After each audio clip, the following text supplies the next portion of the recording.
مايك حسنا فاضل ليك المايك. السلام عليكم ورحمة الله وبركاته. بسم الله الرحمن الرحيم، والصلاة والسلام على أشرف الخلق والمرسلين سيدنا محمد صلى الله عليه وعلى آله الطيبين الطاهرين وعجل فرجهم الشريف. أولا وقبل كل شيء أود أن أتوجه إلى غرفة الغدير المباركة بالشكر الخالص وإلى جميع القائمين عليها، وخاصة السيد موسى والذي أحترمه وأجله كثيرا، وجميع شيوخنا الكرام، وبارك الله فيكم وفي جميع الموالين والمواليات. جئت اليوم إلى هذه الغرفة المباركة ولي عظيم الشرف أن أعلن أولا أمام الله سبحانه وتعالى وأمامكم، وأشهد الله وأشهدكم أنني وبحمد الله استبصرت أنا وأسرتي الكريمة وركبنا سفينة النجاة، سفينة أهل البيت سلام الله عليهم. فأنا من أسرة مغربية كانت سنية 100%، وكانت محافظة، والحمد لله تربينا على القيم الإسلامية التي كنا نظنها أنها هي الحق، والحمد لله كنا نؤدي كل فرائض الإسلام من صوم وصلاة ونلتزم بالحجاب. وفي المقابل كذلك الحمد لله تربينا على الحرية الشخصية وتحمل مسؤولية اختياراتنا. فأبي رحمه الله كان حافظ للقرآن، ولكن لم نكن لنا أي انتماءات لأي جماعة من الجماعات، كما أن أبي رحمه الله كان يتضايق كثيرا من هذه الفرقة وكان من مبادئه الذي يؤمن بها هي عبادة الله سبحانه وتعالى على أحسن وجه والاستقامة. فأنا لم أكن أعرف أبدا أن هناك مذهب شيعي، لم أكن حتى أفهمه ولا أعرف أسسه على ماذا ينبني، وعرفت هذا ولله الحمد من خلال أختي وزوجها القاطنين في بلجيكا، فهما كان أول من استبصر، ولم تكن قد أخبرتنا آنذاك، هي كانت منذ مدة استبصرت ولم تكن تريد أن تخبرنا إلى أن جاءت في صيف تقريبا 2002.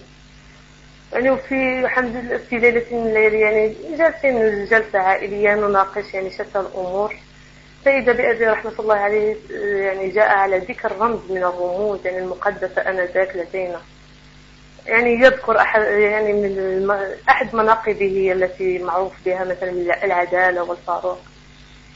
وفوجئنا بزوج أختي بدأ طريقة تصرفه وردة فعله يطعن في شخصه حتى أنه كاد أن يسب، لكن هذه ردة فعل زوج أختي لم نتقبلها، بحكم أننا سنيين محبين لهذه الرموز، وهي من المقدسات التي من المحظور مسها. النقاش انقلب المشدات مشدات كلامية، واضطرنا إلى صد ذلك المجلس في تلك الليلة، لأن فعلا كنا سنخسر بعضنا البعض. لكن أختي أصرت، وكانت في كل يوم تقريبا طيلة عطلتها الصيفية كانت كل يوم تفتح الموضوع، كانت تقول لنا أنا أحبكم وأنا أريد صلاحكم في هذه الدنيا وفي الآخرة، أدعوكم لما هو خير لكم. كانت تخبرنا بحقائق لم نكن نعرفها أبدا، مثلا وفاة الرسول صلى الله عليه وآله وسلم ورزية الخميس، كيفية وفاته ورزية الخميس واتهامه والعياذ بالله بالهجر. لم نكن نعلم شيء عن مظلومية السيدة فاطمة عليها السلام، ولم نكن نعلم، وهذه الفاجعة الكبرى هي التي ربما هزتنا من الداخل، مقتل سيدنا الحسين عليه السلام بالطريقة التي قتل بها. مع إصرارها المستمر، ونحن في عائلتنا ننظر أختي الكريمة نعتبرها حكيمة جدا، لا تأتي على أي خطوة إلا بعد دراسة وتفكر،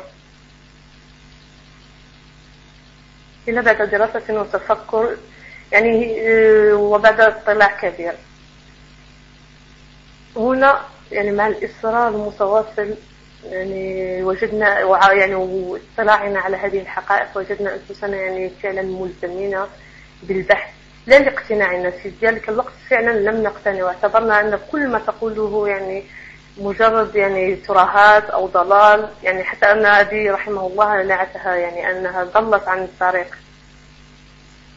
يعني وفعلا أبي رحمه الله أنا ذاك قاطع حتى زوج أختي، يعني بطريقة تكلمه عن ذلك الرمز قاطعه، لم يكن يكلمه، لكن أختي يعني بإصرارها وأمام هذا الإصرار يعني وجدنا أنفسنا ملزمين بالبحث. وخصوصا أن الرسول صلى الله عليه وآله وسلم في حديث له يعني يقول أن الأمة الإسلامية ستنقسم إلى 73 فئة كلها في النار إلا فئة واحدة هي الناجية. هذه دعوة يعني صريحة كانت من الرسول صلى الله عليه وآله وسلم لكل مسلم بالتفقه والتدبر في دينه، لكي وهذه حجة علينا، يعني تعتبر حجة علينا، لأن الرسول يعني هذه الدعوة هي بمثابة حجة، لأن كل إنسان لم يتفقه ويبحث في دينه لا يلوم إلا نفسه، يعني هو محاسب على ذلك.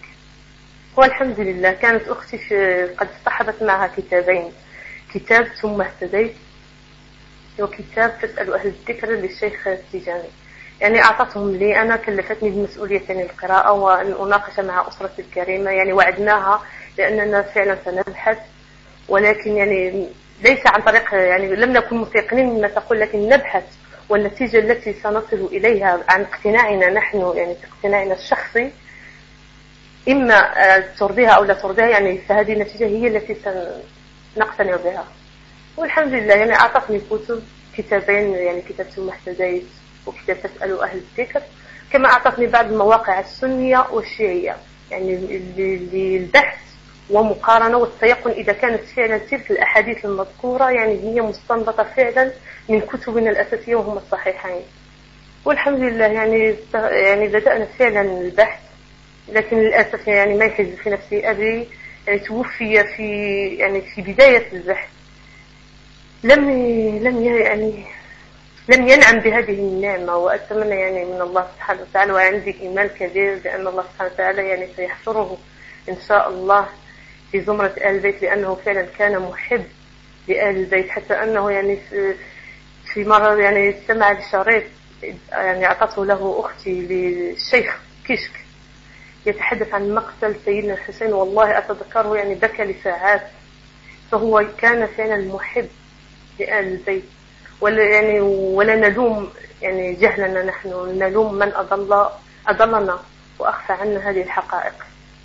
المهم يعني الحمد لله البحث أخذ منا سنوات، يعني تقريبا من سنة 2002 نحن نبحث إلى تقريبا يعني 5 سنوات تقريبا نبحث، ويوم بعد يوم والحمد لله يعني الغشاوة بدأت تنجلي من أمام أعيننا، لأن أي واحد يعني مستعد للبحث ولا يكون متعصب لا في أفكاره ويحب فعلا يعني أن يصل إلى طريق الحق، الحمد لله يعني سيصل، وبدون يعني وبأدنى مجهود، يعني لا يتطلب منه مجهود كبير. يعني في بحثنا كان عبارة يعني أنا كنت أقرأ ونجلس يعني جلسة عائلية نناقش، يعني أتلو عليهم كل يعني في كتاب ثم اهتديت. هي عبارة عن رحلة يعني يمهد الشيخ التيجاني يعني رحلة التشيع، لكن تسأل أهل الذكر هو الذي ركزت عليه كثيرا، لأنه كان فعلا وأعتبره الآن أنا يعني بعد قراءته أعتبره فعلا أرضية خصبة لكل من يريد البحث. المهم يعني اكتشفنا حقائق خطيرة جدا ولم نكن نعرفها، ويعني طمست مع أنها مذكورة يعني في كتبنا لا يأتون على ذكرها، طمست يعني عن قصد، يعني يدعون يعني لتفادي الفتنة أو لا أعرف، لكن هم إن شاء الله هم يعني محاسبون على هذا.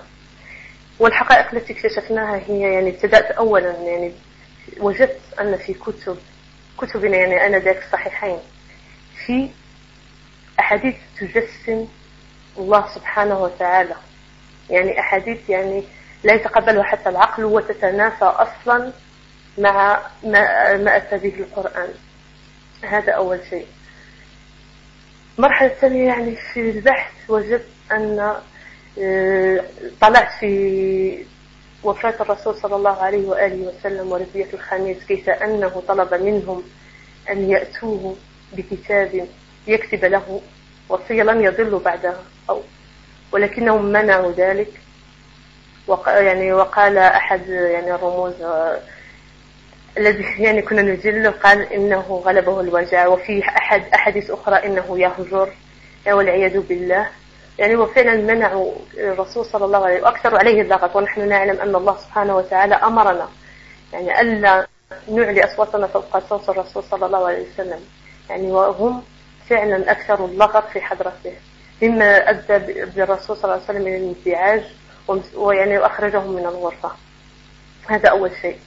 كما أنني في البحث وجدنا أن هناك أحاديث فعلا تسيء إلى شخص الرسول صلى الله عليه وسلم، فمرة يصورونه مستهترا والعياذ بالله، يصورونه لا مباليا،